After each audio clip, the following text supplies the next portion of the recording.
Hey everybody, welcome back to another movie review. Hope you guys been enjoying the content channel as of late. Speaking of late, it is a little bit late. I actually saw this movie a few hours ago, but I decided to go pay a visit to one of my friends just to talk to him for a little bit. So I didn't immediately come home to discuss this, but now I'm home now and I have some thoughts on what I just saw. Or saw a few hours ago.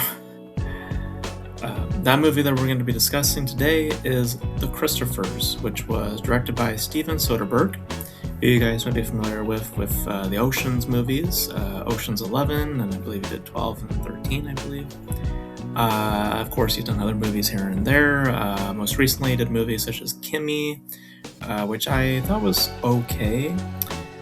He did a basketball film. I can't remember what it's called. I'll put the picture here if I remember, if I can find it. As well as some other pieces here and there. I think it was a movie called No Sudden Move with Benicio del Toro and Don Cheadle. So he's very frequent, or he's very consistent as a filmmaker. He makes, I think, a movie like each year, I believe. And this is his latest film. This stars Ian McKellen and Michaela Cole. I believe that's how you say her name. My apologies if I mispronounced the name. And as the story goes, we follow Michaela Cole's character, who is a forger for paintings. And she's hired on by these two siblings, one of which played by James Corden, that are siblings to Ian McKellen's character, who is a renowned painter, a famous painter, kind of a controversial painter in terms of how he relates and talks to people. And he's been pretty much retired or pretty much just out of the scene for a little bit. And there's an infamous set of paintings that he had been working on but had never formally released them or have sold them off to anybody. And those paintings are entitled The Christophers. And the siblings want those paintings so that they can profit from them. But since they're incomplete, that's when they request Michaela Cole's presence to forge those paintings, to leave them as in his house, because he's also at a relatively old age, to the point of when Ian McKellen's character passes away, they can get those paintings and sell them for a specific value.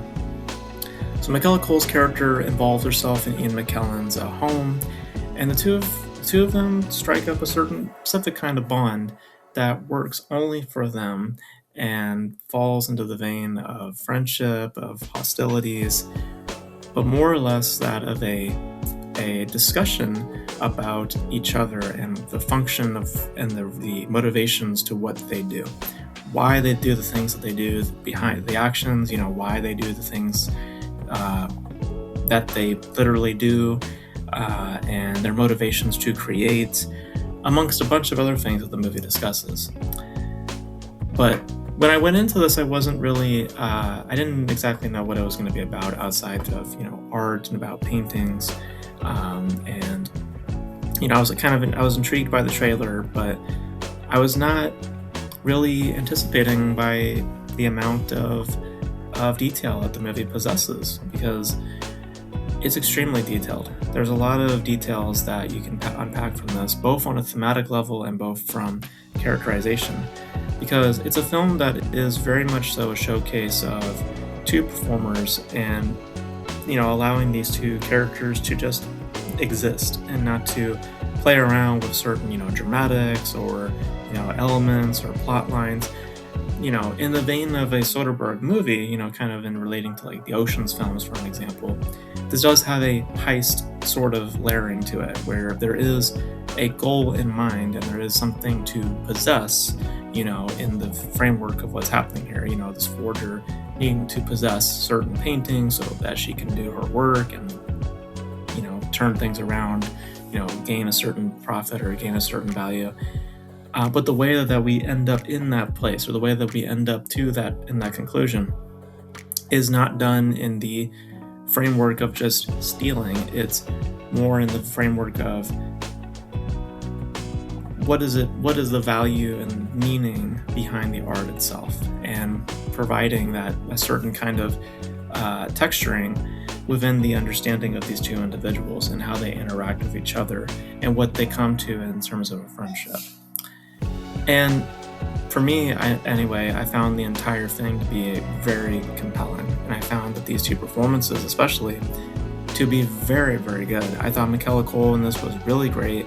I thought she was very, very compelling. I thought she has this kind of silent nature to her performance, but has, there's a purpose to it. It's not just, because she is just, maybe timid or shy. Like, there's a kind of a purpose to why she is providing that kind of detail or providing that kind of just presence.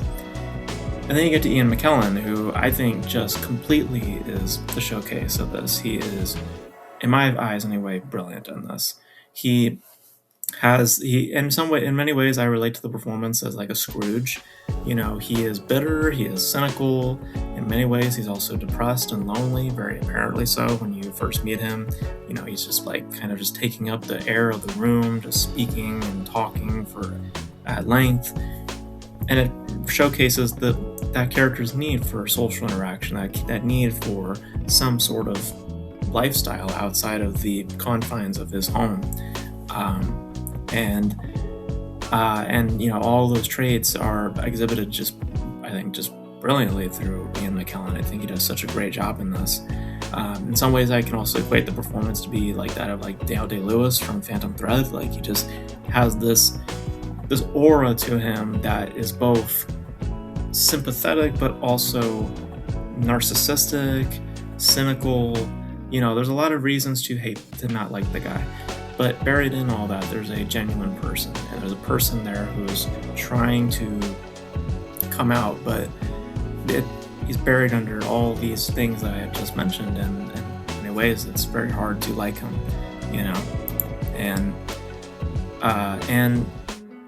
in his relations to his children, how distant he is from his children,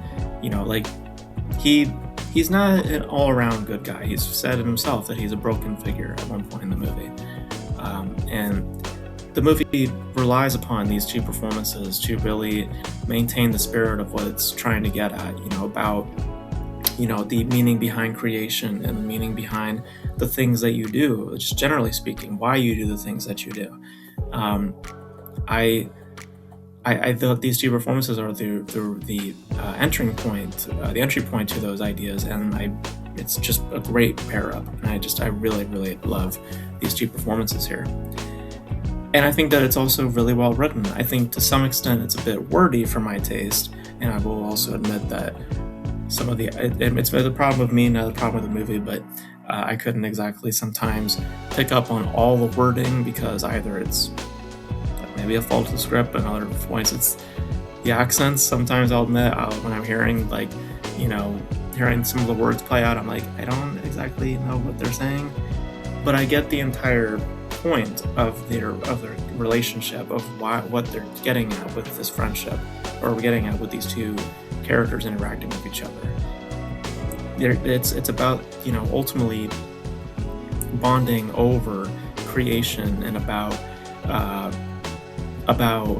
understanding of one's actions, why they do the things that they do, and why they're motivated to do it in that way, or what makes a person not motivated, that drop period, why are they no longer interested in the things that they do, to a person who had potential, or vice versa, people who have been brought down, and when you see the reasons for why, it makes them also very sympathetic, and not as hostile or as